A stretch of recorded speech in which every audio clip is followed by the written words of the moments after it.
The test of a first-rate intelligence is the ability to hold two opposed ideas in the mind at the same time and still retain the ability to function. Francis Scott Fitzgerald.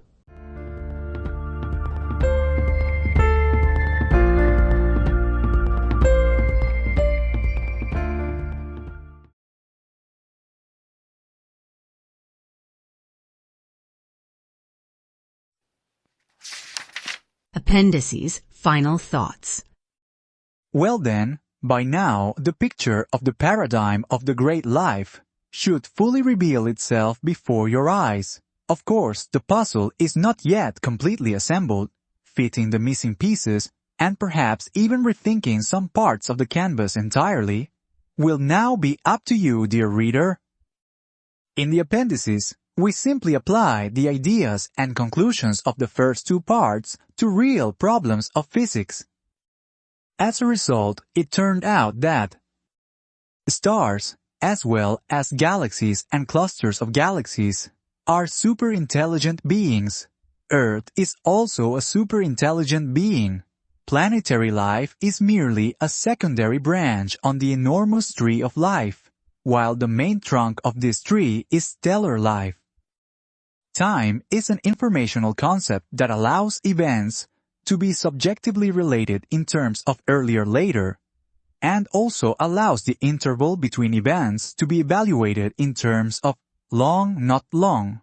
We discovered that any subjective entity is capable of recognizing internal, me, and external, not me, events.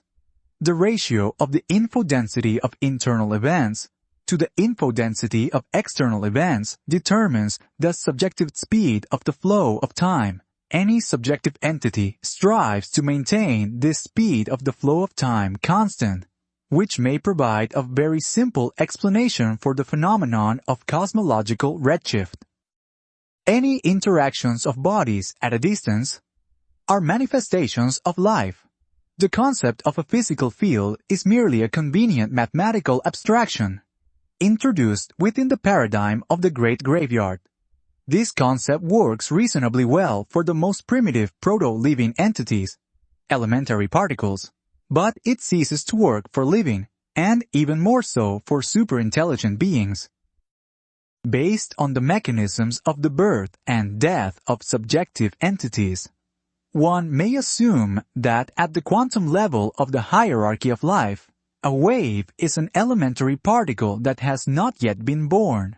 It appears that the birth of a particle occurs at the moment when the wave receives subjectness from some subjective, proto-living entity, that is, when the wave reacts with something. All changes in reality occur solely due to the free will of an enormous ensemble of subjective entities at different levels of the hierarchy of life. The nature of reality is not probabilistic.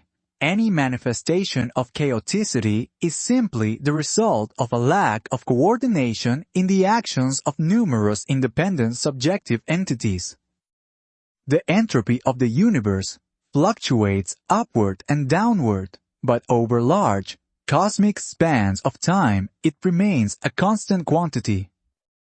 The capabilities of any intelligence, including human intelligence, in understanding the universe are limited above by its own level in the hierarchy of life.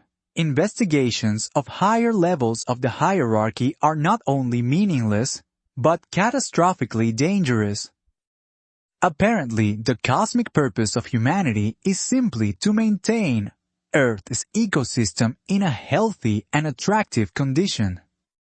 These were the conclusions of the third part of Alexander Neshmonin's book, The Paradigm Shift of Life, New Answers to Old Questions. Ahead of you awaits the final video, where the author will present his concluding comments and reflections.